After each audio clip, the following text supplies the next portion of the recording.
Thank you for staying with us. My name is Winfrey Agbeleshi, and it's time for the news.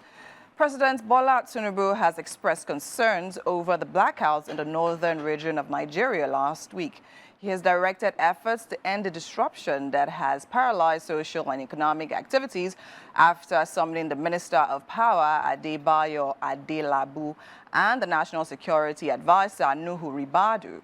The president also directed the Minister of Power and relevant agencies to speed up the pace of work to restore electricity to all the affected states in the north.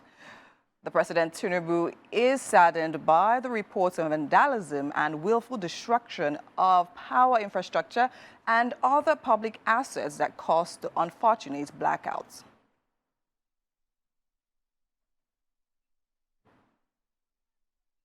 The Minister of Power, Adebayo Adelabu, says electricity consumers affected by the prolonged power outages, which plunged parts of the northwest into darkness for several weeks, will not be billed or required to pay any form of charges for that period.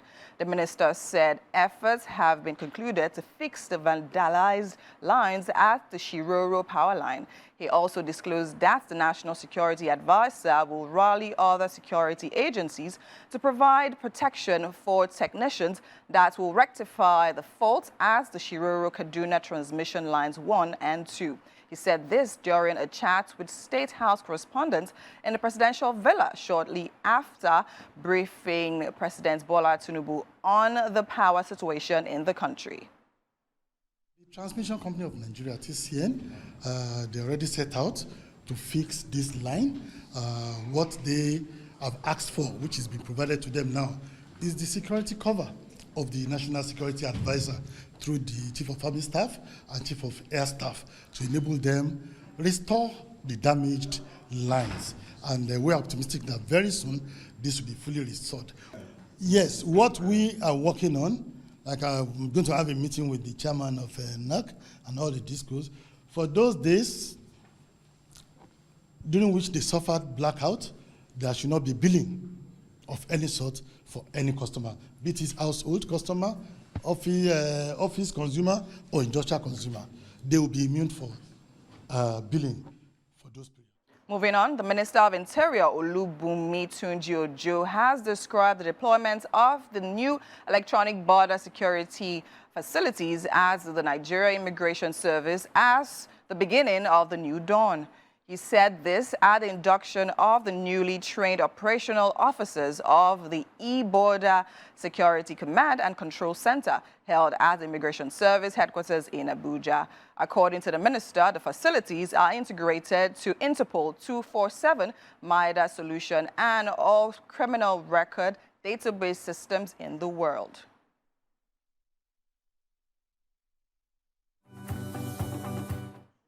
Just regular training. It was done in conjunction with so many critical stakeholders. And it will interest you to know that you are the pioneers of this flagship project that NIS has embarked upon. I want to assure you that NIS is committed to training and ensuring that only competent officers are deployed to this unit. Today, it's a landmark day for NIS. Finally, NIS is beginning to give meaning to it. And over to sports. Manchester United are in talks with Sporting head coach Ruben Amorim over becoming their new boss. The 39-year-old has emerged as the leading candidate to succeed Erik ten Hag after the Dutchman was sacked on Monday morning. The Portuguese had been in the running to replace Jurgen Klopp at Liverpool in the summer before Arne Slot was handed the job. At the age of 36, Amorim led Sporting to a first league title in 19 years in 2021 and then won his second with the club last season. He has also won the Taça da Liga, the Portuguese League Cup on 3 occasions, twice with Sporting and once with Braga. Erik ten Hag is the 5th permanent Manchester United manager to be fired from the job following the retirement of Sir Alex Ferguson at the helm of affairs.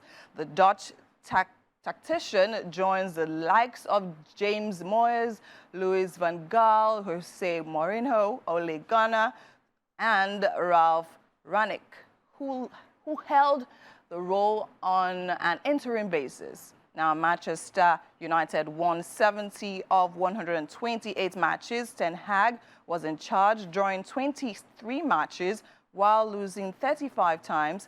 The Dutchman had a winning ratio of 34.7% during his time in charge. He was unpopular among fans of the club for the lack of playing style, a chaotic brand of football that left fans confused at times.